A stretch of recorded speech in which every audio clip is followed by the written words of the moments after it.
আলহামদুলিল্লাহ।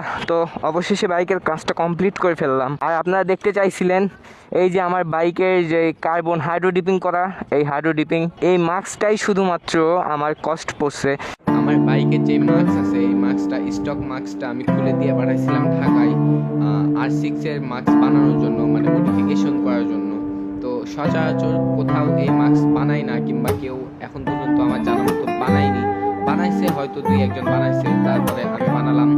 আর সবাই সম্ভবত রেডিমেড মাস্কটাই কিনে, আর এই মাস্কটা হচ্ছে হ্যান্ডমেড, হাত দিয়ে তৈরি, নিজের ইচ্ছা মতো আমি বানাই নিছি। তো এটার কাজ এখনো সম্পূর্ণ শেষ হয়নি, তারপরেও ঈদের আগে তাই বেশি সময় দিলাম না। আপাতত এইরকমই হচ্ছে, যতটুকু হয়েছে অতটুকুই লাগাচ্ছি। তো চলেন সবাই মিলে আনবক্সিং করে দেখি মাস্কটা কীরকম বানাইছে। ইনশাল্লাহ ঈদের পরে মাস্কটা আমি আবার পাঠাই দিব, কারণ এটা হচ্ছে এখনো কাজ শেষ হয়নি। এই হচ্ছে আমাদের মাস্ক। এই মাস্কটা এখন আমরা ইনস্টল করব। এখনই আমরা গ্যারেজে গিয়ে মাস্কটা ইনস্টল করে আপনাদেরকে সম্পূর্ণ ভিডিওটা দেখাবো যে ইনস্টল করার পর এই মাস্কটা কেমন লাগতেছে। দেখতেই পাচ্ছেন মাস্ক লাগানোর পর কিরকম লাগতেছে। তো এই হচ্ছে মাস্ক লাগানোর পর অবস্থা।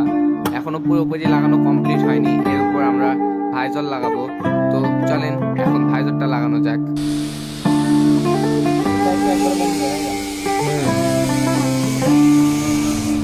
এইসব ভাইজর টাইজর লাগানোর ভিডিও লং হয়ে গেলে আপনারা আবার বোরিং ফিল করবেন, তাই ভিডিওটা একটু ফাস্ট করে দিলাম। তো ভিডিওটা সবাই এনজয় করতে থাকুন এবং কমেন্টে জানাবেন অবশ্যই সবাই যে মাস্কটা লাগানোর পর আমাদের মাস্কের লুকটা কীরকম আসছে। আর এটা কিন্তু এখনো মাস্কের কাজ শেষ হয়নি, এটা আরও সুন্দর হবে যখন আমরা ঈদের পর এই মাস্কটা দিয়ে পাঠানোর পর যখন আবার কাজ শেষ করে আনবো, তখন আপনাদেরকে এটার আসল মানে যেটা অথেন্টিক লুক, যেটা হওয়ার কথা ছিল, ওইটা আপনাদেরকে দেখাবো। এখনো এটার কাজ সম্পূর্ণ হয়নি। আর মিটারটাও খুব সুন্দর হয়েছে, মিটারের কাজটা আমার পছন্দ হয়েছে। সম্পূর্ণ বাইকটা অনেকদিন পর রেডি করতেছি, অনেকদিন ধরে বাইক চালাই না, মনের মধ্যে অনেক কষ্ট। আলহামদুলিল্লাহ। তো অবশেষে বাইকের কাজটা কমপ্লিট করে ফেললাম। এই হচ্ছে আমার R6 এর মাস্ক, যেটা বানাইছিলাম R6 এর মাস্ক। এই হচ্ছে এই মাস্ক। এই মাস্কটাই শুধুমাত্র আমার কষ্ট পড়ছে। এই মাস্কটা কিন্তু আপনার হচ্ছে কিনতেই পাওয়া যায়, একটা R6 এর মাস্ক আছে, ওইটা কিনতেই পাওয়া যায় V4 এর জন্য।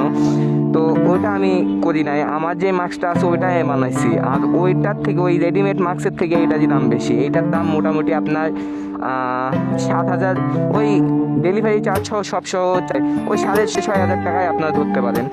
তো এই হচ্ছে আমার বাইকের মাস্কটা, R6 এর মাস্ক যেইটা। দেখেন আপনারা ফাইনাল লুক কীরকম লাগতেছে। অনেক দিন পর বাইকের কাজটা শেষ করলাম। ইনশাল্লাহ নেক্সটে বাইকে অনেক মডিফিকেশন করব, যেগুলা আপনারা দেখতেই পারবেন। এখন আপাতত কোনো কিছু পরিকল্পনা নাই, ঈদের পর ইনশাল্লাহ নতুন করে মডিফিকেশন করা শুরু করব। আর এখন আপাতত যেভাবে আছে এই অবস্থায় চলতে থাকবো। এই হলো অবস্থা। মাস্ক চেঞ্জ করলাম, তারপরে এই যে এই জায়গায় যে নাটটা ভেঙে গেছিলো, এই অ্যাডজাস্টেবল নাটটা, এই নাটটা বানাই দিছে আমাকে, এই নাটটা বানাই নিছি। তারপর আর টুকিটাকি এই যে অ্যাক্সিডেন্ট করে এই গুটলিটা নষ্ট করে ফেলছিলাম, মানে তারপর সিলভার কালারটা লাগালাম। এই টুকিটাকি যতটুকু কাজ করানো যায়। আর আপনারা দেখতে চাইছিলেন এই যে আমার বাইকের যে কার্বন হাইড্রো ডিপিং করা, এই হাইড্রো ডিপিং দেখতেই পাচ্ছেন কেমন লাগতেছে।